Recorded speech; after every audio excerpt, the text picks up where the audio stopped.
Bueno, hermanos, capítulo 16 del libro de Deuteronomio. Y en este capítulo, si lo habéis leído y habéis hecho los deberes en casa, ¿vale? Todos los que sabíais que teníamos que leer este capítulo, pues vamos a hablar sobre las fiestas de Dios. Y digo bien, sobre las fiestas de Dios, no sobre las fiestas de los judíos, ni sobre las fiestas de Israel, no, sobre las fiestas de Dios. Porque es Dios quien instituye todas estas fiestas.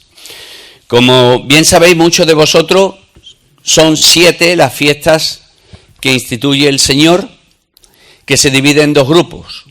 4 primeras que se celebran sobre lo que sería para nosotros la época de primavera, y otras 3 que se celebran unos 6 meses más tarde, que es sobre la época de otoño. Y el Señor aquí habla especialmente de 3 fiestas, aunque incluye 2 más de ellas. Y podemos leer entre los versículos, ¿vale? Y el Señor les vuelve a recordar a esta nueva generación, recordar que el libro de Deuteronomio es un recordatorio para la segunda generación que salió de Egipto. La primera generación ya cayó en el desierto por culpa o por falta de fe, por culpa de su incredulidad.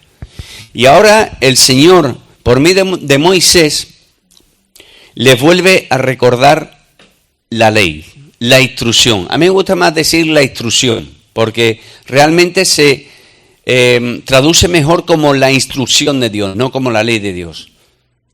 Y entonces empieza este capítulo 16 diciendo: guardarás el mes de Abib, que es el primer mes en el nuevo calendario que Dios le dio a su pueblo, al pueblo de Israel, que sería aquí sobre abril, si mal no recuerdo, sobre abril, ¿vale?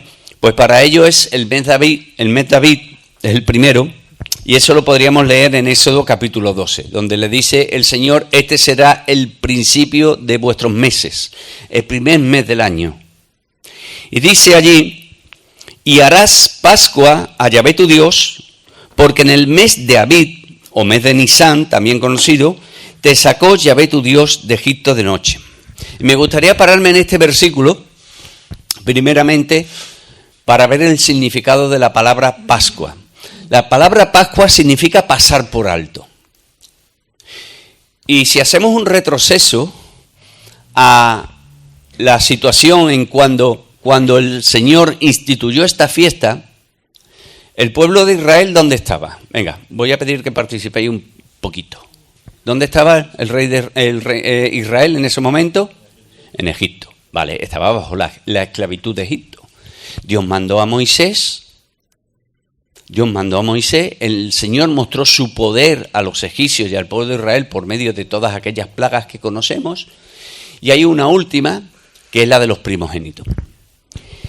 Y el Señor le dice, por medio de Moisés a su pueblo: preparad un cordero, debe de estar 4 días antes, ¿vale? A partir del día 10, el día 14 sería sacrificado, y le dice que sacrificaran ese cordero, ese animal de su ganado, y que con la sangre de ese cordero, la cual no debían de comer, deberían de pintar los dinteles y los postes de las puertas. ¿Por qué? Porque el Espíritu del Señor pasaría por todo Egipto, y todas aquellas casas donde estuvieran señaladas con sangre los postes y los dinteles de las puertas, el Espíritu del Señor no entraría, y los primogénitos de cada casa vivirían. Es decir, pasó por alto, lo que significa Pascua, ¿vale? Y con nosotros, ¿cómo lo podemos aplicar hoy día para con nosotros? Para con nosotros también pasó por alto nuestros pecados. ¿Por qué? Porque todo lo que hemos aceptado al Señor como nuestro Salvador y nuestro Señor, hemos sido limpiados por la sangre del Cordero de Dios, como símbolo de aquel cordero sacrificado en aquella primera Pascua. Y el juicio del Señor ya no está sobre nosotros, sino que pasará por alto. Ya no somos condenados, sino que seremos bendecidos, seremos benditos delante del Señor. Y eso lo podríamos leer perfectamente en Romanos y en Colosenses. Romanos capítulo 3, versículos 21 al 26, a ver si he cogido bien la cita, dice: pero ahora, aparte de la ley, se ha manifestado la justicia de Dios testificada por la ley y por los profetas, la justicia de Dios por medio de la fe. ¿Qué es lo que hicieron aquellos hombres, aquellos israelitas? Actuar por fe a las palabras de Moisés, a las palabras de Dios por medio de Moisés. Obedecieron por fe a Dios. Igual que nosotros somos salvos por fe en la obra redentora del Señor Jesucristo. Por fe. Hemos obedecido a su mandato de que creamos en Él.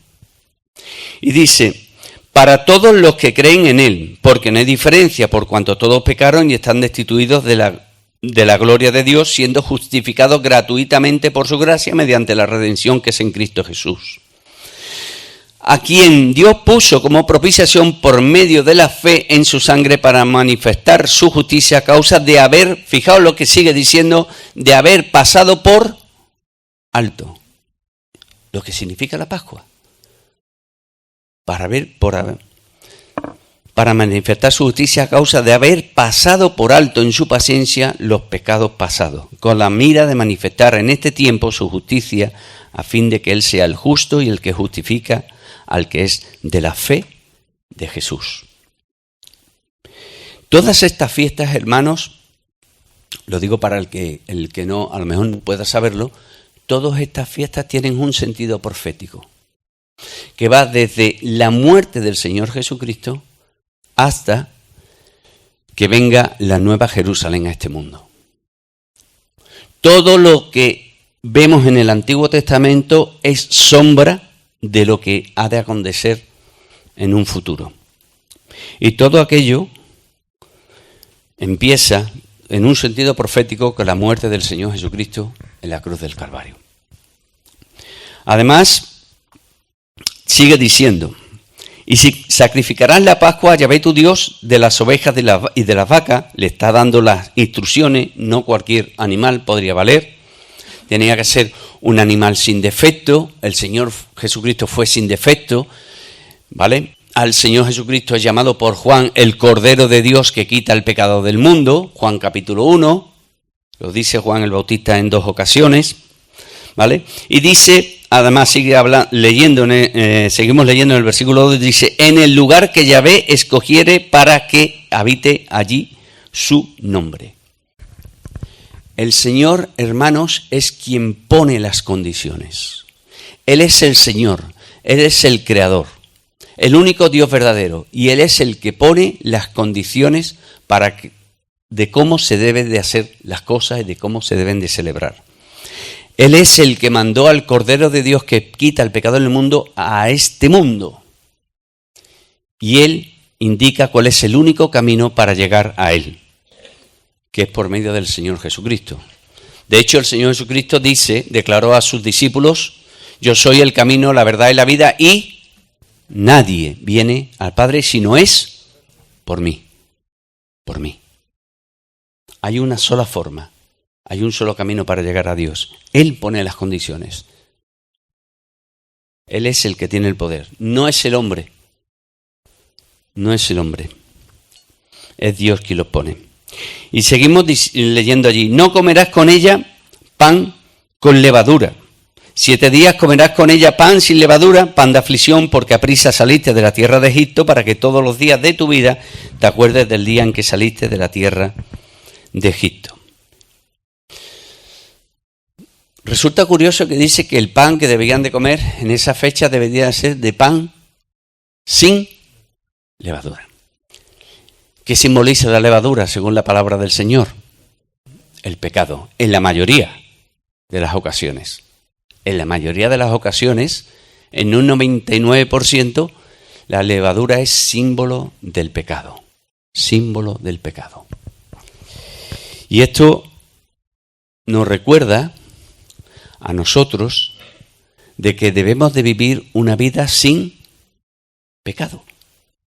Debemos de vivir una vida de santidad para Dios. Y ya entramos en lo que es la segunda fiesta, la fiesta de los panes y levadura, que es a continuación del día de Pascua, la segunda gran fiesta. Y habla de consagración, habla de santidad. ¿A qué hemos sido llamados, hermanos? ¿A qué hemos sido llamados nosotros? A vivir en santidad, a vivir en consagración. Sed santos como yo soy santo, dice el Señor. Y podríamos ver ejemplos de lo que significa la levadura como el pecado. Les advirtió a sus discípulos diciéndole, cuidado de la levadura de los escribas y de los fariseos, cuidado de la levadura de Herodes. Y debemos de cuidarnos, también nosotros, debemos de cuidarnos, debemos de vivir una vida, intentar de vivir una vida lejos del pecado. Ya nuestra vida no es como la de antes, hermanos, ni muchísimo menos. Ya el Señor nos sacó del Egipto y debemos de vivir como peregrinos, como ellos anduvieron durante 40 años en el desierto hasta llegar a la tierra prometida. Nosotros tenemos una tierra, un reino, una ciudad, una patria que nos está esperando en los cielos. Y aquí somos peregrinos y extranjeros. Y mientras tanto debemos de vivir en santidad y en consagración para el Señor en todo momento. ¿Y qué pasa si hemos pecado? Si hemos pecado, abogado tenemos para con el Padre, al Señor Jesucristo, el cual nos perdonará si confesamos nuestros pecados, evidentemente. Si confesamos nuestros pecados. Seguimos, hermanos. Después en el versículo 5 y el versículo 6 dice, no podrás sacrificar la Pascua en cualquiera de las ciudades que Yahvé tu Dios te da. Él sigue insistiendo en esto. ¿Por qué no en cualquier ciudad? Porque el Señor escogió una ciudad donde celebrar las fiestas. ¿Qué ciudad era esa? Pregunto. Jerusalén. Y ahí debían de ir los israelitas a celebrar la Pascua, a celebrar los panes y levadura, a celebrar las fiestas de las primicias, como ahora veremos, y a celebrar la fiesta de los tabernáculos. Y era de cumplida obligación. Debían de ir. El Señor Jesucristo cumplió todo ello, en todo momento también. Y fue a celebrar estas fiestas. Él pone las condiciones. Además, ¿por qué Jerusalén? Porque es a donde Él iba a habitar. Es donde iba a estar puesto el templo. Y debíamos de ir a Él. Debían de ir a Él. Hoy, gracias a Dios, tenemos la libertad de presentarnos delante del Señor en cualquier momento. Y hacer recordatorio de todo esto. Además, hay un versículo.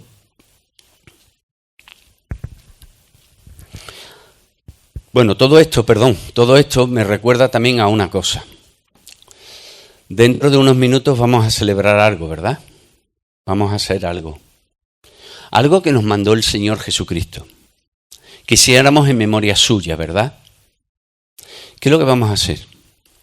Vamos a partir el pan y el vino que nos recuerda la muerte del Señor Jesucristo y su sangre derramada por nosotros.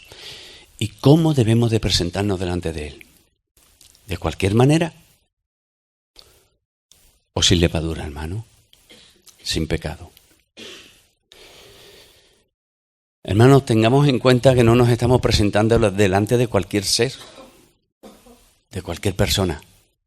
Es el Señor y Creador del universo, es nuestro Padre, nuestro Dios, y Él es santo.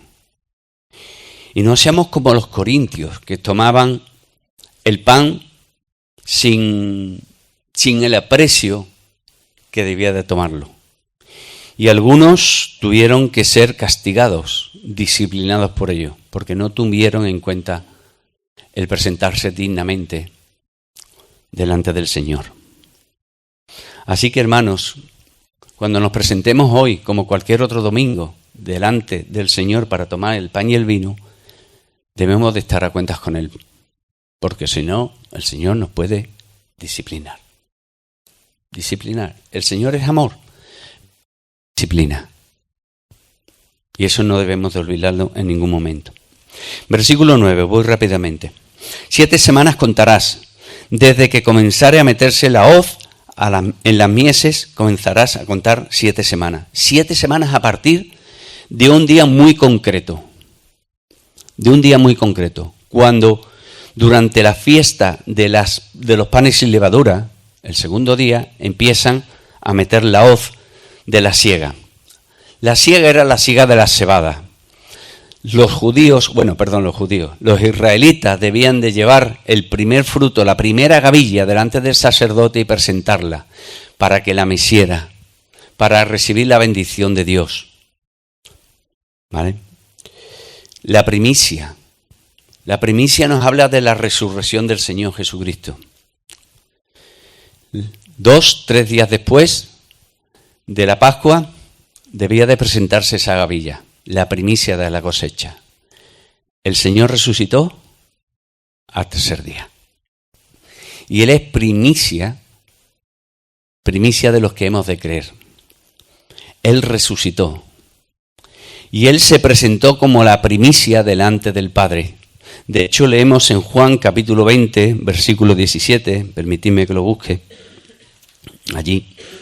Juan 20, 17, fijaos lo que le dice allí a una de las mujeres cuando lo vio resucitado. Jesús le dijo, voy a leer el versículo 16, se presenta delante de María. Jesús le dijo, María.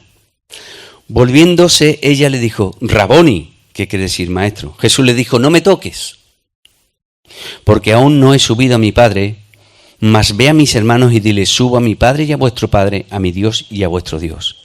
El Señor Jesucristo, después de resucitar, lo primero que hizo fue presentarse ante el Padre, como aquella primera gavilla. Su resurrección es fruto de su obra. Él fue el primero en resucitar para no morir más. Y recalco esto, para no morir más. Porque hubieron gente que resucitaron, que el propio Señor Jesucristo resucitó, pero ellos volvieron a morir. Pero estos volvieron a morir. Pero Jesús no. Jesús resucitó para vivir eternamente. Y los que hemos creído en Él, también somos primicias para Él. Primicias para Él. De hecho lo dice la palabra, somos primicias suyas. Somos frutos de aquella labor. Vemos que todas las fiestas tienen un sentido profético de todo lo que había de suceder. Seguimos un poquito más adelante y nos vamos ya al versículo, nos vamos ya al versículo 13, las fiestas solemnes de los tabernáculos. En uno de estos versículos que hemos leído, permitidme que haga una memoria atrás, pero es que no lo veo ahora mismo dónde está exactamente, dice que hiciera memoria de esto todos los días de su vida. Todos los días de su vida. Esto también es para nosotros, hermanos. Nosotros debemos de hacer memoria, no solamente cuando llega el momento de la primavera, donde nos recuerda la fiesta de la Pascua, la fiesta de las primicias, la fiesta de los tabernáculos, Pentecostés, ¿verdad? No. Todo lo que hizo el Señor Jesucristo por nosotros, el sacarnos de la esclavitud del pecado, así como ellos fueron sacados de la esclavitud de Egipto, símbolo del pecado, y Faraón, símbolo de Satanás, ¿vale? Debemos de recordarlo cada día para vivir agradecidos para Dios en todo momento. Vemos que toda la palabra es actual, es para el día de hoy, porque tiene enseñanzas para nosotros cada día. Y debemos de verlo siempre así, no como mucha gente lo ve, como me dijeron una vez, eso es muy antiguo, la palabra de Dios, la Biblia, eso es antiguo, eso está obsoleto, eso está terminado. Qué equivocados están, qué equivocados están. Cuán grandes enseñanzas se pueden sacar para la vida de hoy en toda la palabra del Señor. Porque la palabra de Dios es eterna y viva para todos los tiempos y para todas las edades. Versículo 13. La fiesta solemne de los tabernáculos harás por 7 días, cuando hayas hecho la cosecha de tu era y de tu lagar. Todas estas fiestas coincidían con cosecha y con cosecha, con recoger. Y estas 3 fiestas coincidían con la recogida de la cebada, como hemos visto, con la recogida del trigo, que es Pentecostés, en el cual no me he parado, doy oportunidad después para compartir, para los que lo quieran compartir, ¿vale? Y también sobre la fiesta de los tabernáculos, donde se recogía también del vino, también. Y la fiesta de los tabernáculos es símbolo de la segunda venida del Señor Jesucristo y de su reinado milenial.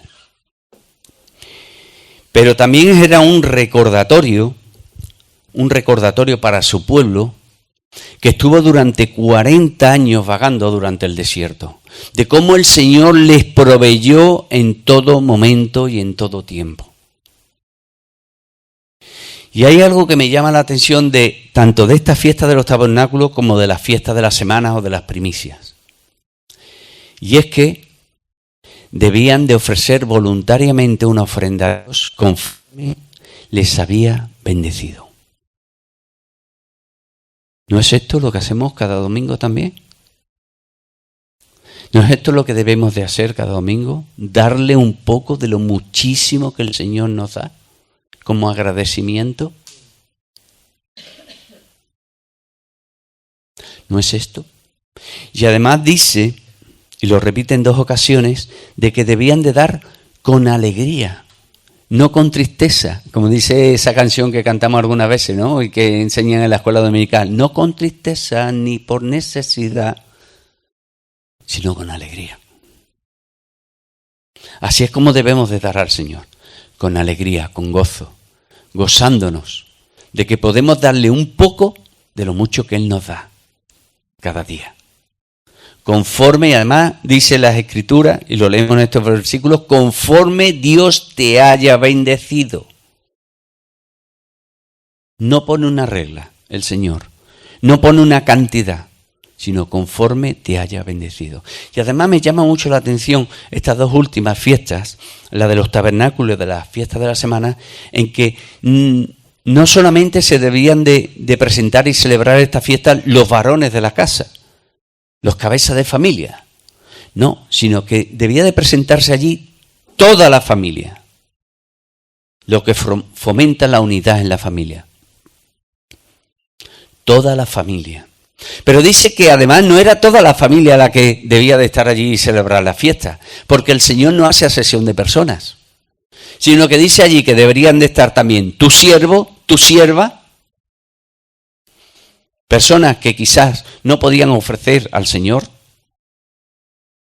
tu siervo, tu sierva, pero además dice, el levita, que dependía de la bondad del pueblo, de la generosidad del pueblo, de esa generosidad que el Señor ponía en el corazón del pueblo para mantener a los levitas, porque Él se comprometió en hacerlo, y así lo cumplió. Pero es que además incluye a 3 grupos más. Dice, la viuda, el huérfano y al extranjero. También al extranjero debían de invitar. Aquel que no era del pueblo, para que celebrara. Lo que me habla de generosidad por parte del hombre, generosidad en el sentido de agradecimiento, de hospitalidad y de amor hacia los demás. De amor a Dios, pero también de amor a los demás. ¿Qué es lo que enseñó el Señor Jesucristo? Cuando le dijeron, Maestro, ¿cuál es el mayor de los mandamientos? Amarás al Señor tu Dios con todo tu corazón, con toda tu mente, con todas tus fuerzas, con toda tu alma. Y el segundo es semejante a este. Amarás a tu prójimo como a ti mismo. Porque Dios quiere que todo el mundo participe. Pero hay condiciones, evidentemente. Hay condiciones. No te puedes presentar delante de Dios de cualquier manera. No podemos tener una relación con Dios de cualquier manera. Hay condiciones y esas condiciones las pone el Señor. no el hombre, las pone el Señor. También la fiesta de los tabernáculos nos habla a nosotros en el sentido de que, así como ellos peregrinaron durante 40 años en el desierto hasta llegar a la tierra prometida y fueron sostenidos por Dios, también me habla de eso a nosotros. Como el Señor nos provee cada día de todo lo que necesitamos. No de lo que se nos antoja, no de lo que nosotros creemos que debe de darnos el Señor, de todo lo que necesitamos. Y el Señor así lo hace. Y el Señor no deja a su pueblo. Y pasando ya de las fiestas, y sé que hay muchísimas cosas más de las que se podrían decir, muchísimas cosas más de las que se podría hablar, muchísimas cosas más que podríamos aplicarnos a nuestras vidas de las fiestas. Ahí está el tiempo de compartir ahora. Vamos al versículo 16, versículo 18, donde dice: jueces y oficiales pondrás en todas tus ciudades que Yahvé tu Dios te dará en tus tribus, los cuales juzgarán al pueblo con justo juicio. No tuerzas el derecho, no hagas asesión de personas, ni tomes soborno, porque el soborno ciega a los ojos de los sabios y pervierte las palabras del justo. La justicia seguirás, para que vivas y heredes la tierra que Yahvé tu Dios te da. Y vemos cómo el Señor pone a jueces y oficiales al frente del pueblo. ¿Para qué? Para enseñar al pueblo, pero también para juzgar al pueblo. Y es necesario que haya autoridades dentro del pueblo para llevar al pueblo por donde debe de caminar. Como el buen pastor guía a sus ovejas con su vara y su cayado. Como el buen pastor. Y esto me habla de tres cosas. Primero, de la necesidad del conocimiento de las Escrituras para vivir dignamente delante del Señor conforme a su voluntad. No solamente esos jueces y esos oficiales, sino también el pueblo. También nosotros debemos de escudriñar las Escrituras. Eso me habla también del respeto y el amor que tenemos que tener hacia los pastores, hacia los ancianos que están al frente de cada congregación. Para que intercedamos por ello, para que lleve al pueblo por donde debe de caminar. Y también por si tiene que disciplinar, porque a veces hay que disciplinar. Y en 1 Corintios lo vimos a través del apóstol Pablo, ¿verdad? Que tuvieron que disciplinar a algunos. Pero también me habla de que debían de ser personas honradas, justas, para no hacer diferenciación entre personas, porque había diferentes tipos de clase dentro del pueblo de Israel, para que no miraran eso, sino que miraran a todo con el mismo rasero. Pero también me habla de ser personas íntegras. Y eso es lo que debemos de ser cada uno de nosotros. Personas justas, personas sinceras, honradas e íntegras. Y eso no es solamente para aquellos que están puestos al frente de cada congregación, también es para cada uno de nosotros. Para vivir dignamente delante de Dios, para vivir dignamente delante de la gente. Y dar un buen testimonio. Y que un día, hermanos, de verdad, y lo deseo con todo el corazón, con toda mi alma, puedan decir de cada uno de nosotros: esta es un verdadero cristiano, una verdadera cristiana.